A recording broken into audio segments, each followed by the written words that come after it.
I met my wife Amanda at our community college, where I was working my way through school with construction jobs. Our 5-year marriage seemed perfect from the outside. Me building my career as a construction manager, her working at her father's company. Then, everything changed overnight when Amanda won the lottery. 3 days after winning $9 million, she filed for divorce and kicked me out with just a suitcase.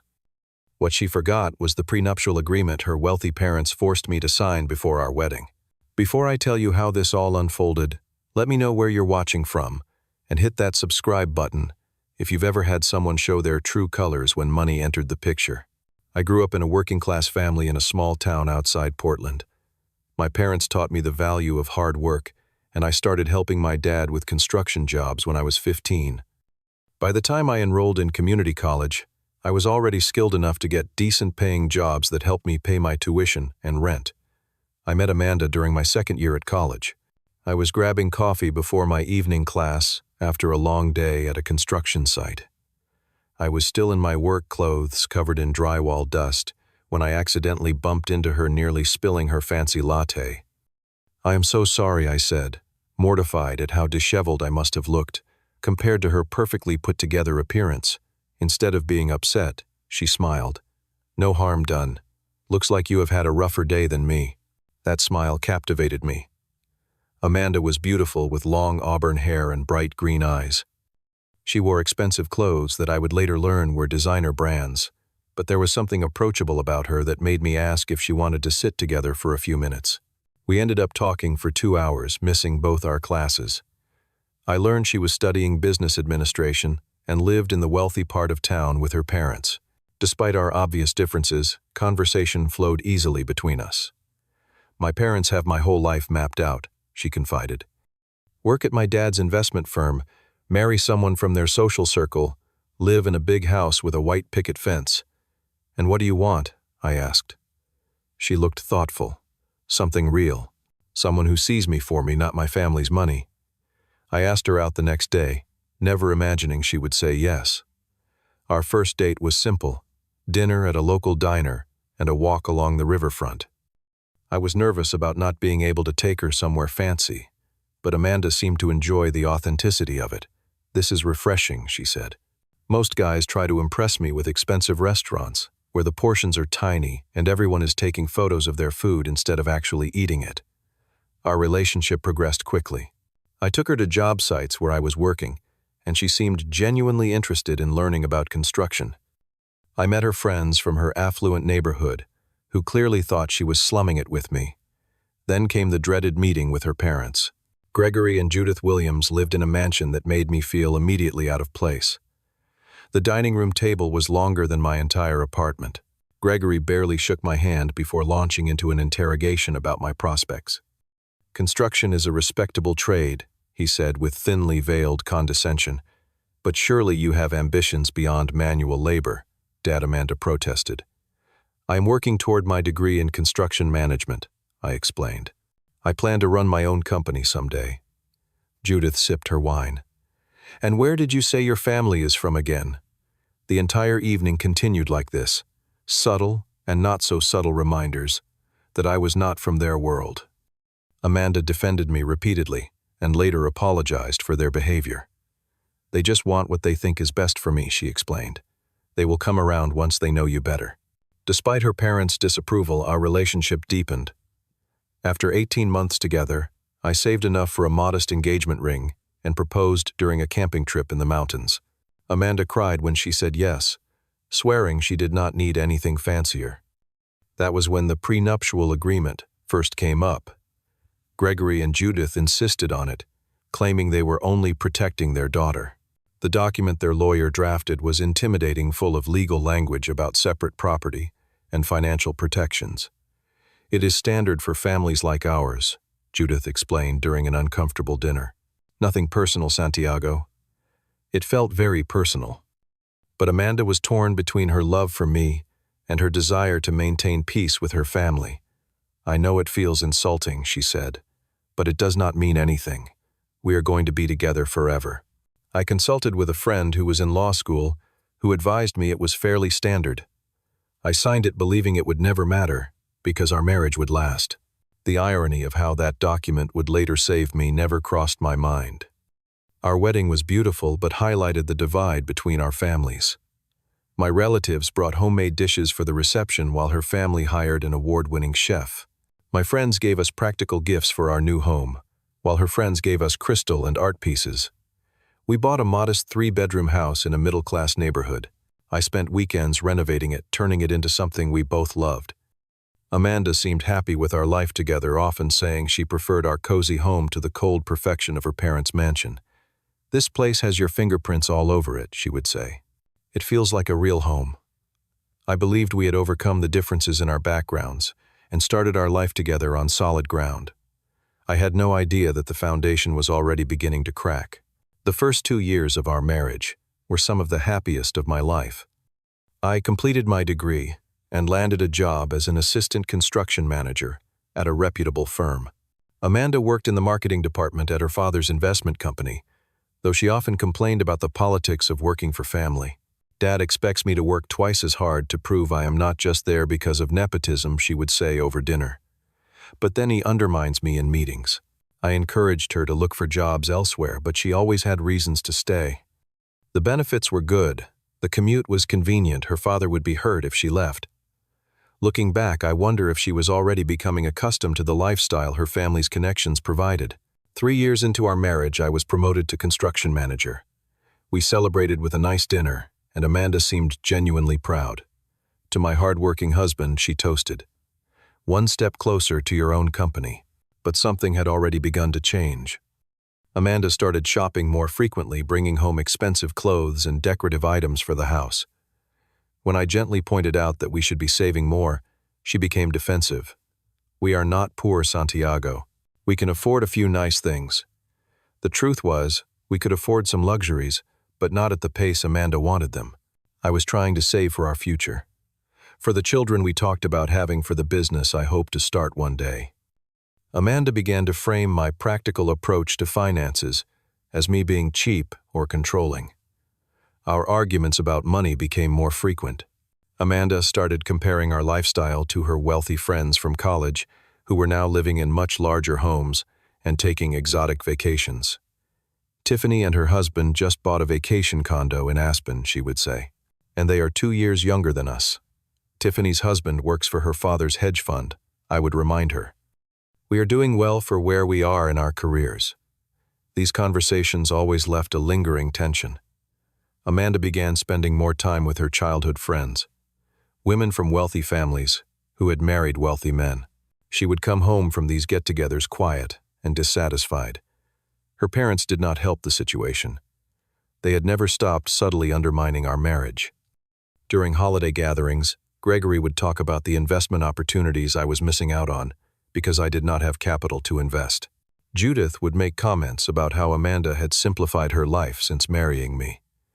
One tradition Amanda maintained throughout our marriage was buying a lottery ticket every Friday.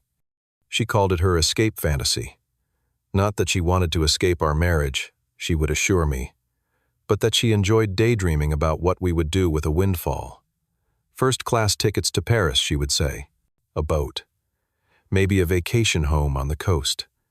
I would play along, though my dreams were always more practical, paying off our mortgage, starting my business without loans, setting up college funds for our future kids. By our 5th year of marriage, I was working overtime to save for a second honeymoon. I thought a dream vacation might help us reconnect and remind Amanda why we had chosen each other. I noticed she had been more distant, spending more time on her phone and going out with friends without inviting me along. "We should do something special for our anniversary," I suggested one night over dinner. "Maybe that trip to Italy you have always talked about." Amanda looked up from her phone. "That would be nice," she said, but her tone was non-committal. "But it is probably too expensive right now. I have been saving," I told her. "We could make it work." She nodded and went back to scrolling on her phone. I felt a pang of sadness at her lack of enthusiasm, but I pushed it aside. All marriages had rough patches. We would work through it. The day before everything changed was remarkably normal. We had breakfast together before work. Amanda kissed me goodbye. I texted her during lunch about picking up groceries for dinner. She replied with a simple "okay." I came home and cooked her favorite pasta dish. We watched a movie on the couch. She seemed distracted, but not unusually so. I had no idea it would be the last normal day of our marriage. No idea that 24 hours later, our lives would take a dramatic turn that would reveal who Amanda truly was beneath the surface. The next morning started like any other Saturday. I woke up early as usual and went for a run. Amanda was still asleep when I left, but by the time I returned, she was sitting at the kitchen table with her laptop open and an odd expression on her face. "Everything okay?" I asked, grabbing a bottle of water from the refrigerator. "Fine," she said quickly, closing her laptop. "Just checking emails." Her behavior seemed strange, but I did not think much of it. I showered and spent the morning working on our backyard deck project. Around noon, I came inside to find Amanda on the phone speaking in a hushed voice. When she saw me, she quickly ended the call. "Who was that?" I asked casually. "Just my mom," she said, though something in her voice did not sound right. Later that afternoon, I was checking our joint bank account to see if we could afford some additional materials for the deck when I noticed a news headline about a $9 million lottery winner in our area. I clicked on the article out of curiosity. My heart nearly stopped when I saw the words, "Local woman Amanda Williams claimed the $9 million jackpot from Friday's drawing." I stared at the screen in disbelief. The article mentioned she had verified the winning ticket that morning. My wife had won $9 million and had not told me. She had known for hours. Amanda. I called out, my voice shaking slightly. "Is there something you want to tell me?" She came into the room slowly, her face unreadable. "I was going to tell you tonight," she said, though her tone suggested otherwise. "You won the lottery, $9 million. And you did not immediately call me or wake me up to tell me I was trying to process, not just the news, but her strange reaction to it." "I needed time to think," she said coolly. "Think about what?" "This is amazing news. We can pay off the house, start my business, maybe even start a family sooner than we planned." My mind was racing with possibilities. Amanda did not smile. "I need some space, Santiago." Those 5 words sent a chill through me. "Space? What are you talking about?" "This is a lot to process. I need to figure out what this means for my life."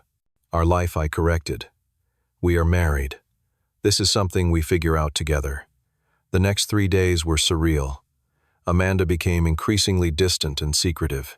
She was constantly on her phone, leaving the room to take calls. She stayed out late without explanation. When she was home, she barely spoke to me. On the 3rd day after her win, I came home from work to find Amanda and her parents in our living room. Several suitcases stood by the door. "What is going on?" I asked, though. I already felt a sickening premonition. "Santiago," Amanda said formally, as if addressing a stranger. "I want a divorce." The words hit me like a physical blow. "What? Why is this because of the money?" "The money just made me realize some things," she said. "I have not been happy for a long time. We want different things from life." "You cannot be serious," I said, looking from her to her parents, who were watching with barely concealed satisfaction. "We can talk about this. Whatever issues we have, we can work through them." "There is nothing to work through," Amanda said coldly. "I have made my decision. I would like you to leave tonight. You can stay with a friend while we sort out the details." "Leave? This is my house too," I protested. Gregory stepped forward. "Amanda will be buying out your share of the equity in the house. Her lawyer will be in touch with the details." I could not believe what was happening. "So that is it. 5 years of marriage and you are throwing it away because you won some money." Amanda's expression hardened. "This is not just about the money. It is about finally being able to live the life I want without compromises, without settling." The word settling cut deep. That was how she saw our marriage. As settling for less than she deserved. "I never held you back from anything," I said quietly. "You would not understand," she replied. "You have always been content with so little." Her parents exchanged glances, and I suddenly understood that they had been waiting for this moment. They had never believed I was good enough for their daughter, and now they were finally getting their wish.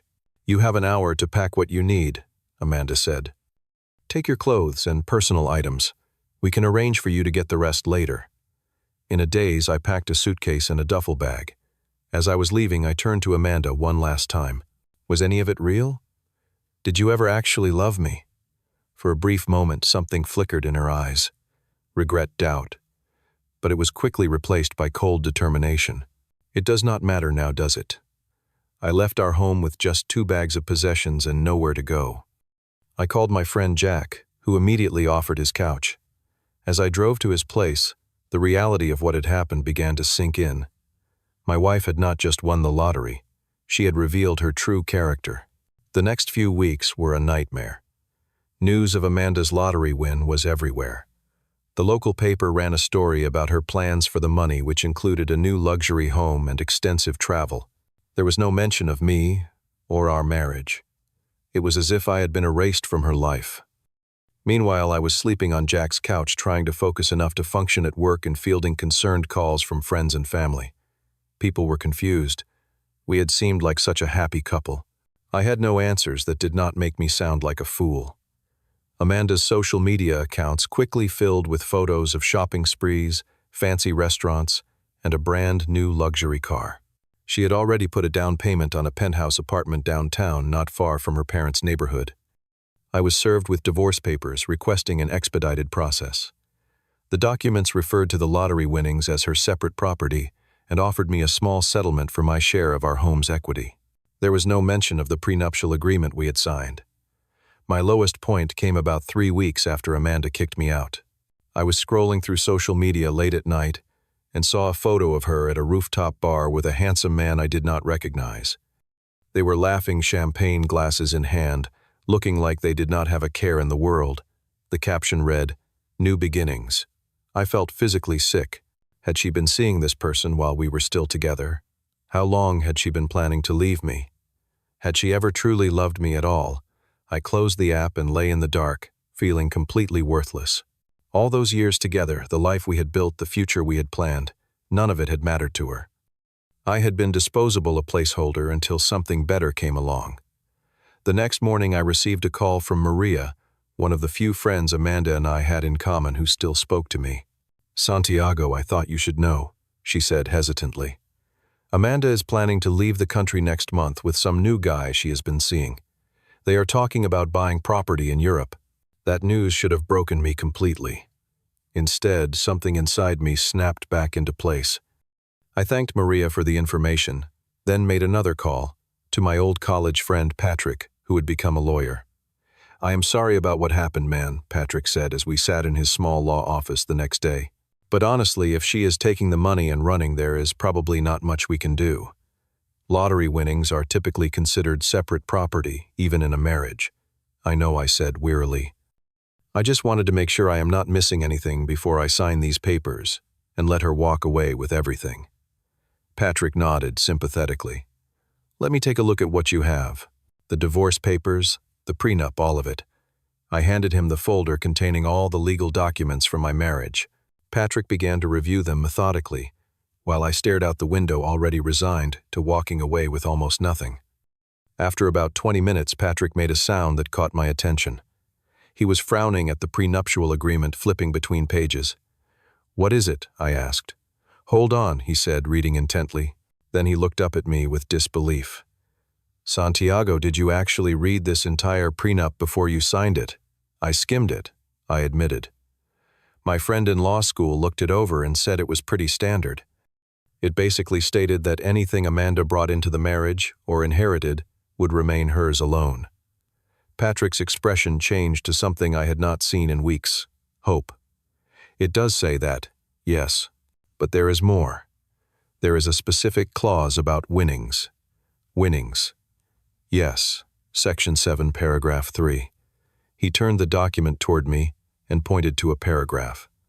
It states, and I quote, "Any winnings, prizes, awards, or other financial gains obtained during the course of the marriage, including but not limited to lottery winnings, gambling proceeds, game show prizes, contest awards, or similar windfall, gains shall be considered marital property, to be divided equally between both parties in the event of dissolution of marriage."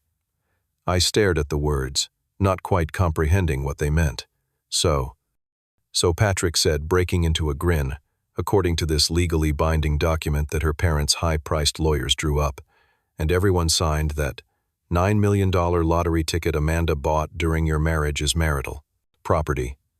You are entitled to half. The irony hit me all at once.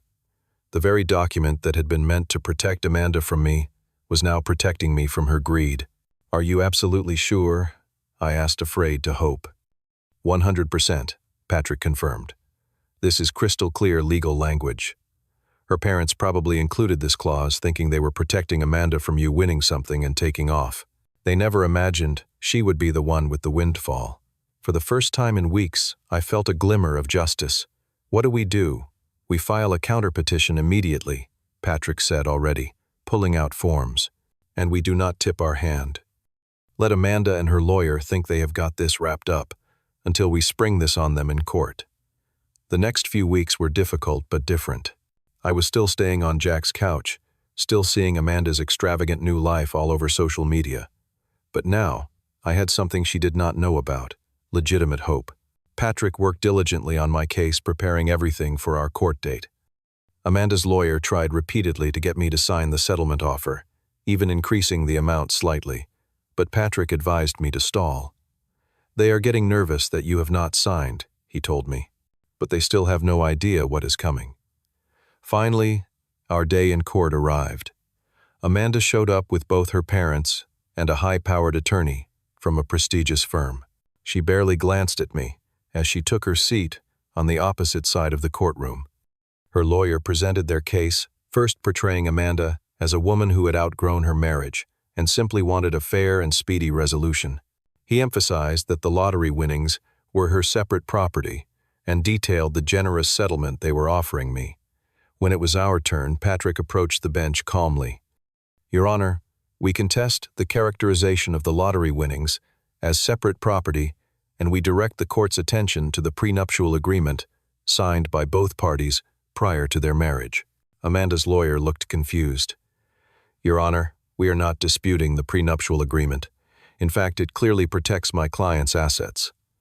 If I may, Patrick said, presenting copies of the document, I would like to direct everyone's attention to Section 7, Paragraph 3. As the judge and opposing counsel read the clause, I watched Amanda's face. The moment she understood what was happening was unmistakable. Her confident expression crumbled into shock, then panic. She turned to her parents, who were also reading copies of the document, their faces darkening with the realization of what they had done. Her lawyer requested a brief recess to confer with his client. The judge granted it, and Amanda huddled with her parents and attorney in intense conversation. I could see her father's face growing redder by the second. When court resumed, Amanda's lawyer had a completely different tone. Your Honor, we would like to propose a new settlement agreement that takes into account this overlooked clause in the prenuptial agreement. The judge reviewed the prenuptial agreement carefully and then looked at both parties. The language here is unambiguous. According to this legally binding document, lottery winnings obtained during the marriage constitute marital property to be divided equally. Unless there are other factors I should be aware of, I am inclined to rule that Mr. Santiago is entitled to 50% of the lottery proceeds. After the ruling, Amanda approached me in the hallway outside the courtroom. Gone was the cold, dismissive woman who had kicked me out of our home. Now she was all smiles and reconciliation. Santiago, maybe we acted hastily, she said softly. Perhaps we should talk about this privately without lawyers. Maybe even reconsider the divorce altogether. I looked at the woman I had once loved more than anything, seeing her clearly for the first time. There is nothing to discuss, Amanda. The court has ruled, but we were good together once she insisted touching my arm. Maybe this was the wake-up call we both needed. I gently removed her hand. The wake-up call was seeing who you really are when $9 million came into the picture. No amount of money is worth being with someone who values wealth over love and loyalty.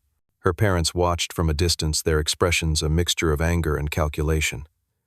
I nodded politely to them before walking away, finally free of the illusion that I had ever been accepted into their world. The final settlement gave me approximately $4.5 million after taxes and fees. Amanda got the same, plus kept our house, which seemed unimportant to me now. The money was transferred to my account the following week. a surreal amount that I still did not quite believe was real. Even with millions in my bank account, I spent the first few weeks feeling numb. The betrayal had cut too deep for money to immediately heal. I stayed on Jack's couch for another month, unable to make decisions about what to do next. "You can afford any place in the city now," Jack pointed out. "Heck, you could buy this building." "I know," I said.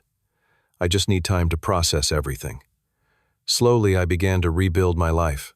I found a good therapist who helped me work through my feelings of betrayal and inadequacy. I reconnected with friends who had stood by me during the worst of it. I took a leave of absence from work to figure out what I truly wanted. One night, as Jack and I were having beers on his balcony, he asked the question I had been avoiding. "What are you going to do with all that money?" I thought about it for a long time. Not what Amanda would do, that is for sure. In the end, I decided to pursue my original dream, but on a larger scale than I had ever imagined possible. I started my own construction company, specializing in affordable housing projects. I hired several of my former colleagues who had been laid off during a recent downturn in the industry. I bought a comfortable but modest home in a neighborhood I liked, and spent weekends making it my own, just as I had once done with the home I shared with Amanda. The work was therapeutic, grounding me when the magnitude of recent events threatened to overwhelm me. I used part of the money to help my parents retire early. They had worked hard their entire lives, and watching them finally relax and enjoy their time together brought me genuine happiness. Perhaps the most meaningful thing I did was establish a scholarship fund at the community college where Amanda and I had met. The scholarship specifically targeted working students who were putting themselves through school while holding down jobs. "The Santiago Second Chance Scholarship," the dean said, when we finalized the paperwork. "It has a nice ring to it." As the months passed, I began to meet new people without the weight of my past hanging over me. I was cautious about revealing my financial situation, having learned the hard way how money could change how people saw you. 1 year after the divorce was finalized, I received a letter from Amanda. She wrote that she regretted how everything had ended between us. Her new relationship had not worked out, and she claimed to have realized that money could not buy happiness. She suggested meeting for coffee to catch up. I never replied. Some bridges once burned should remain crossed. Instead, I focused on building a life that reflected my values, not the values that had been thrust upon me during my marriage to Amanda. The most important lesson I learned from the whole experience was that true wealth has very little to do with money. Amanda had been surrounded by material abundance her entire life, but had never felt it was enough. Despite having $9 million, she had not found the happiness she was seeking. I found my contentment in meaningful work in the relationships I had with friends and family who had proven their loyalty, and in the knowledge that I had remained true to myself throughout an experience that could have broken or bitter to me. If there is one thing I would tell anyone going through a similar betrayal, it is this: sometimes what feels like the worst thing that could happen to you becomes the doorway to a more authentic life. The prenup that I had once resented signing became the instrument of justice I never expected. But the real victory was not the money. It was discovering my own resilience. So what about you? Have you ever had an experience that seemed devastating at the time, but led to unexpected blessings? Let me know in the comments below. And if this story resonated with you, please hit the like button and subscribe to hear more real-life stories of triumph over adversity. Thank you for listening, and remember, sometimes the most painful endings lead to the most beautiful beginnings.